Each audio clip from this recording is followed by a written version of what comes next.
Hi, everybody. It's Jenny. I'm just checking in this week and seeing where your levels of stress are and give you some tips and tricks to manage your stress and to take control of it. I want to also remind you that you about 3 weeks away of completing an MBA during a pandemic. So if that's not resilient, I don't know what is. So check in with yourself. Where are you at this week with your stress? If we were to do a stress performance curve, you're noticing that, too little stress is not great. The optimal stress you want is you want a little bit of that cortisol, you want a little bit of that energy to keep you moving forward. And what I'm going to talk to you today about is a few things that you can do to minimize the orange and the red of burnout.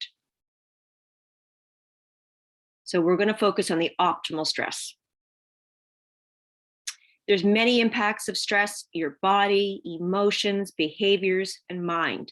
One of the common ones I hear about is the ability to focus and have concentration and perseverance in this last couple of weeks of a master's program.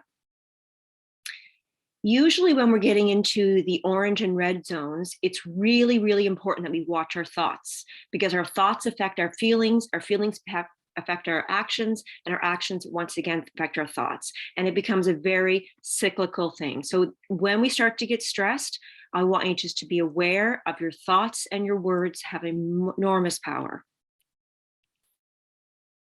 So when you think of a situation, you have a thought around it. And maybe that thought is based on a previous experience in that situation. That thought comes up in emotion, and then that creates behavior.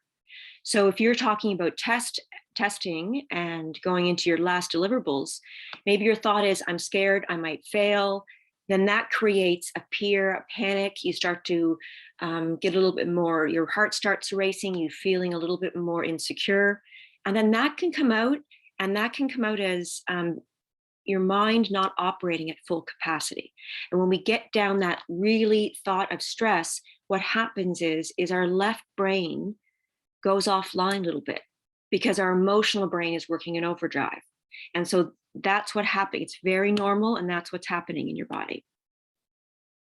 Couple things that you can do to help bring the nervous system down in the immediate is breathing.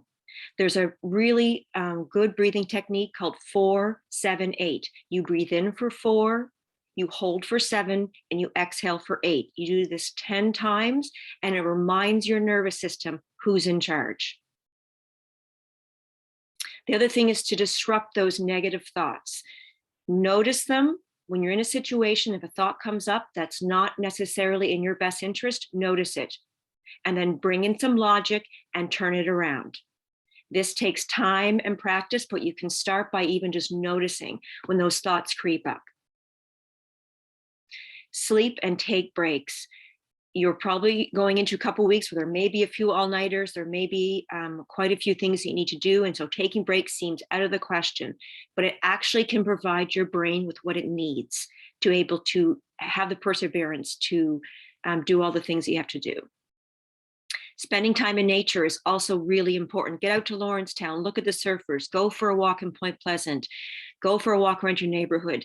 It immediately can take our nervous system down to a level where we can actually operate. The best and the most effective way to regulate is through connection to other people. So get on a FaceTime with a friend from home, meet a friend for coffee, something that allows you to connect with another human. And move. Energy and emotion are connected. It's energy in motion.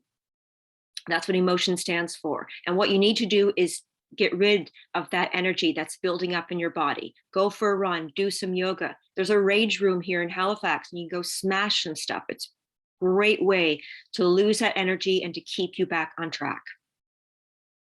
There's all kinds of things that you can do. I want to remind you that you've got the tools. You didn't get this far without having those tools. But sometimes we need a bit of a check-in to make sure that we stay out of the red zone and we stay in that optimal side of stress. Good luck. Michelle and I are here to connect with you anytime to support you, and we'll be around after your exams to support you in your post-grad job search.